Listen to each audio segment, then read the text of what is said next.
ಅನೇಕ ಸೊಸೈಟಿಗಳಾಗಿರ್ಬೋದು ಮತ್ತೇನೋ ಆಗಿರ್ಬೋದು. ಉದ್ದೇಶ ಏನಪ್ಪ ಅಂದ್ರೆ ಆರ್ಥಿಕ ಬೆನ್ನೆಲುಬನ್ನು ಗಟ್ಟಿ ಮಾಡ್ಕೊಳ್ಳೋದು. ನಾವು ಇದ್ದವರು ಇಲ್ಲದವ್ರು ಸಹಾಯ ಮಾಡೋದು. ಒಂದು ಕಾಲಕ್ಕೆ ಇದ್ದವರು ಸ್ವಲ್ಪ ಸಹಾಯ ಮಾಡ್ರಪ್ಪ ಅಂತ. ಇವತ್ತು ಹಾಗಿಲ್ಲ. ಒಂದು ಸಹಕಾರ ರಂಗದಲ್ಲಿ ಸೇರಿಕೊಂಡು ಅಲ್ಲಿಯ ಸಹಾಯ ಪಡ್ಕೊಂಡು ಒಂದು ಮಿನಿಮಮ್ ಬಡ್ಡಿ ದರದಲ್ಲಿ ಏನೋ ಒಂದು ಉದ್ಯೋಗ ಮಾಡೋದು ಮತ್ತೇನೋ ಮಾಡೋದು ಬೆಳೆಯುವಂಥ ನೆಲೆಗಟ್ಟಿನಲ್ಲಿ ಯೋಚನೆ ಮಾಡುವಂಥದ್ದು. ಇವತ್ತು ನಾವು ಹೇಗೆ ಸೀತಾರಾಮ್ ಮಾಡ್ಕೊಂಡಿವಿ. ಒಂದು ನಮಗೆ ಕೋಆಪರೇಟಿವ್ ಬ್ಯಾಂಕ್ ಇವತ್ತು ನಮಗೆ ಅರ್ಬನ್ ಕೋಆಪರೇಟಿವ್ ಬ್ಯಾಂಕ್ ಹೆಲ್ಪ್ ಮಾಡಿದೆ. ಈ ಒಂದು ಸಂಸ್ಥೆ ಬೆಳೆದಕ್ಕೆ ಜನರಿಗೆ ಒಂದು ಶಿಕ್ಷಣ ಕೊಡಿಸೋದಕ್ಕೆ ಒಂದು ರೀತಿ ಹಾದಿ ಮಾಡಿಕೊಟ್ಟದ. ಹಂಗೆ ಸಹಕಾರ ಕ್ಷೇತ್ರ ಯಾಕಂದ್ರೆ ಇವತ್ತು ನೋಡ್ರಿ ವಿಶೇಷ ಒಂದು ಮಾತಿನಲ್ಲಿ ಹೇಳಲೇಬೇಕಾಗ್ತದೆ. ಆ ಮಾತನ್ನು ಏನಪ್ಪ ಅಂದ್ರೆ ಸಹಕಾರ ಕ್ಷೇತ್ರದಲ್ಲಿ ಈ ಸರ್ಕಾರಿ ಕ್ಷೇತ್ರದಿಂದ ಹೆಚ್ಚು ಲಿಬರಾಲಿಟಿ ಇರ್ತದೆ. ಮತ್ತು ನಾವು ನಮ್ಮ ನಾಯಕರು ಎಲ್ಲಿ ಲೋಕಲ್ದಲ್ಲಿ ಇರ್ತಾರೆ ಅವ್ರು ಕನ್ವಿನ್ಸ್ ಮಾಡೋಕ್ಕೆ ಸಾಕ್ತದೆ. ಆ ದಿಶೆಯಲ್ಲೇ ಇವತ್ತು ಸಹಕಾರ ಸಂಘಗಳನ್ನ ಬೆಳೆಸಬೇಕಾಗಿದೆ. ಸಹಕಾರ ಸಂಘ ಅಂದರೆ ಕೇವಲ ಶುಗರ್ ಫ್ಯಾಕ್ಟ್ರಿ ಮಾಡ್ಕೊಳ್ಳೋದು ಬಡ್ಡಿ ಹೇಳೋದು ಕೈವದಿ ಸಂಘಟನೆಗಳು ಮಾಡ್ಕೊಳ್ಳೋದು ಅಂತಲ್ಲ. ನಮ್ಮ ಮೂಲ ಉದ್ಯೋಗ ನಮ್ಮ ದೇಶದ ಉದ್ಯೋಗ ನಮಗೆಲ್ಲರೂ ಉದ್ಯೋಗ ಕೊಡುವಂಥ ಉದ್ಯೋಗ ಯಾವುದಿದ್ರೆ ಅದು ಕೃಷಿ ಆಧಾರಿತ ಉದ್ಯೋಗಗಳು. ಇವತ್ತು ಸಹಕಾರ ಕ್ಷೇತ್ರದೊಳಗೆ ಇಂಥ ಒಂದು ಕೃಷಿ ಆಧಾರಿತ ಉದ್ಯೋಗಗಳನ್ನು ಮಾರ್ಕೆಟನ್ನು ಮಾಡಲಿಕ್ಕೂ ಸಾಧ್ಯ ಇದೆ. ಅದರಲ್ಲಿ ಎರಡು ಮಾತಿಲ್ಲ. ಯಾಕಂದರೆ ಒಬ್ಬ ರೈತರಿಂದ ಮಾಡೋಕ್ಕೆ ಸಾಧ್ಯ ಆಗೋದಿಲ್ಲ.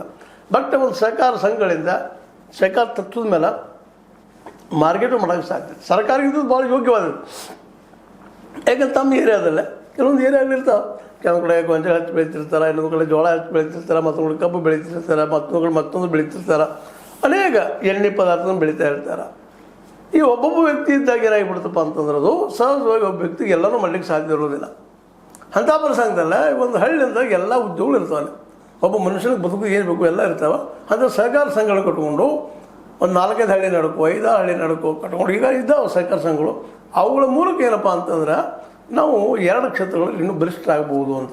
ಒಂದಿದ್ದು ನೀರಾವರಿ ರೈತರಿಗೆ ಬೇಕಾದಂಥದ್ದು ಅಂದರೆ ದುಡ್ಡು ಹುಟ್ಟಿಸುವಂಥ ಕ್ಷೇತ್ರ. ಅಂದರೆ ಭೂಮಿಗೆ ನೀರು ಹಾಕಿದಾಗ ಸಹಜ ಎಲ್ಲೋ ಕಲ್ಲಲ್ಲಿ ಸಹಿತ ಬೆಳೀತದೆ ಅಂತ ನಮ್ಮ ಹಿರಿಯರು ಹೇಳ್ಕೊಂಡು ಬಂದಂಥದ್ದು. ಅದಕ್ಕೆ ನೀರು ಎಲ್ಲರೂ ಸಿಗುವಂಥ ಆ ದಿಶೆಯಲ್ಲಿ ಮತ್ತೊಂದು ಈ ಮಾರ್ಕೆಟ್ ಮಾಡೋದು ದಿಶೆಯಲ್ಲಿ ರೈತರಿಗೆ ಮಾರ್ಕೆಟ್ ಮಾಡೋದು ದಿಶೆಯಲ್ಲಿ ನಮ್ಮ ಸಹಕಾರ ಸಂಘಗಳು ಇನ್ನಷ್ಟು ಇನ್ವಾಲ್ವ್ ಆಗಬೇಕಾಗಿದೆ.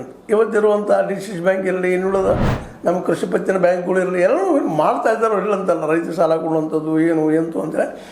ಆದರೆ ರೈತಗೆ ಯಾವ ಪ್ರಮಾಣದಲ್ಲಿ ಅಲ್ಲಿ ಹೆಲ್ಪ್ ಆಗಬೇಕಾಗಿತ್ತು ಸಹಕಾರ ಸಂಘಗಳಿಂದ ಅಷ್ಟು ಆಗ್ತಾಯಿಲ್ಲ ಅನ್ನುವಂಥದ್ದು. ಯಾಕಂದರೆ ಸಹಕಾರ ಸಂಘಗಳು ಅಂದರೆ ವಿಶೇಷ ಶುಗರ್ ಫ್ಯಾಕ್ಟ್ರಿ ಮಾಡ್ಕೊಳ್ಳೋದು, ಸಹಕಾರ ಸಂಘ ಕಟ್ಕೊಳ್ಳೋದು, ಸಹಕಾರ ಸಂಘ ಮಾಡೋದು. ನಂತರ ಯಾರೋ ಒಬ್ಬರದ್ರಲ್ಲೇ ಆ ಸಹಕಾರ ಏನು ಎಲ್ಲರೂ ಕೂಡಿ ಬೆಳಿಬೇಕಾಗಿರ್ತದಲ್ಲ ಒಬ್ಬ ಬೆಳೆಯುವಂಗೆ ಮಾಡಿಕೊಂಡು ತಮ್ಮ ಮೆಂಬರ್ಗಳು ಹೆಚ್ಚು ಮಾಡಿಕೊಂಡು ದಿವಾಳಿ ಹಬ್ಬಿಸಿದ್ದು ನಾವು ನೋಡ್ತಾ ಇದ್ದೀವಿ. ಹೀಗಾಗಿ ಸಹಕಾರ ಕ್ಷೇತ್ರದಲ್ಲಿ ಫೇಲ್ಯೂರ್ ಆಗೋ ಕಾರಣ ಏನಪ್ಪ ಅಂದ್ರೆ ಅಲ್ಲಿ ರಾಜಕೀಯ ಅಂತ ಕರ್ಕೊಳ್ತೀವಿ ನಾವು. ಆ ರಾಜಕೀಯ ಹೊಕ್ಕೊಳ್ಳೋದು ಆಗ್ತೈತಿ ಅನ್ನುವಂಥದ್ದು. ಇವೆಲ್ಲ ತಪ್ಪಿಸುವಂಗೆ ಆದಷ್ಟು ಸಹಕಾರ ಕ್ಷೇತ್ರದ ಸಹಕಾರ ಕ್ಷೇತ್ರ ದುಡಿಯುವಂಗೆ ಮತ್ತು ಇವು ಹೇಳಿದ್ನಿಲ್ಲ ನಿಮಗೆ ಬೇಸಿಕ್ 3 ವಿಷಯಗಳು ಗಾಂಧಿ ಅವರು ಬಯಸ್ತಾ ಇದ್ದಿದ್ದು.